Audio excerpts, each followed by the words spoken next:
Oui. Et j'ai appris au mois de janvier 2021 par mon fils de 5 ans que son père lui mettait les doigts dans les fesses.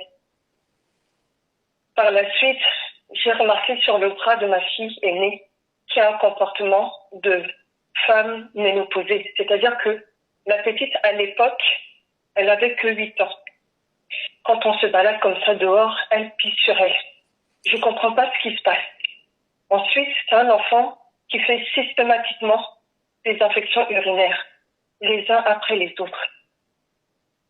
Mon fils, quand il m'a dit ça, j'avais du mal à y croire, ma couche. Je ne pouvais pas y croire parce que son père, mon mari, c'est un homme exemplaire. C'est-à-dire que il est présent à la maison.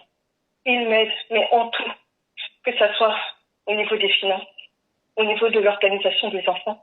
Il est présent partout. Je n'ai rien à lui reprocher par rapport à ça, ma couche. Jusqu'au jour, ma coach, il a changé de comportement. Dès lors où mon fils m'a dit que son père lui met les doigts dans les fesses, mon mari est devenu un monstre. Attends, attends, ma chérie, attends, on va aller pas à pas. C'est très, très, très, très, très, très, très, très, très, très, très grave, très important ce que tu es en train de dire. Vous êtes en train de dire. On va aller pas à pas.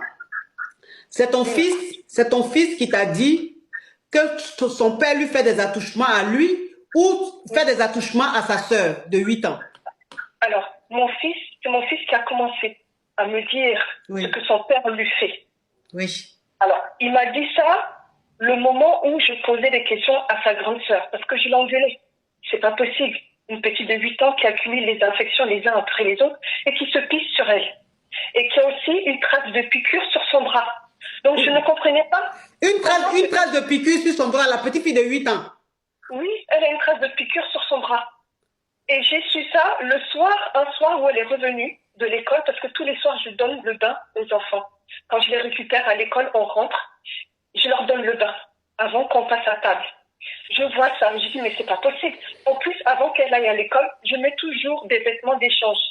Parce qu'une fois qu'elle arrive à l'école, on va me dire qu'elle a pissé sur elle. À chaque fois, c'était systématiquement ça. J'étais fatiguée, coach. C'est une fille, elle est vraiment un enfant comme tout le monde. Elle a que 8 ans, coach. Je ne comprenais pas. J'ai beau lui expliquer comment on doit se nettoyer, mais à chaque fois, c'était comme ça. Et en plus, quand mon fils m'a dit ça, son père, il était là. Il n'a rien fait, coach. Il n'a rien fait, cet homme. Et donc, je ne comprenais pas pourquoi mon fils disait ça. Et j'étais très choquée parce que mon fils, il avait 5 ans à l'époque. Il est rentré dans sa 6e année. Et je ne mettais plus des suppositoires. Mon fils, il était assez grand. Quand il avait même de la fièvre, je lui donnais le sirop, ma coach. Donc j'ai essayé de comprendre. Peu de temps après, je reçois dans la boîte aux lettres que mon mari, qui est d'origine française, et moi je suis originaire de la Côte d'Ivoire et du Ghana, j'ai la nationalité, il a fait la demande d'interdiction du territoire français de mes 3 enfants.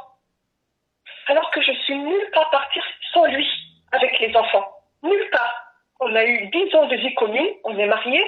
Je suis jamais partie nulle part sans lui.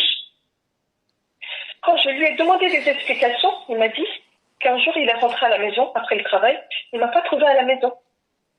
Mais quand tu m'as pas trouvé à la maison, je suis rentrée après avec les enfants.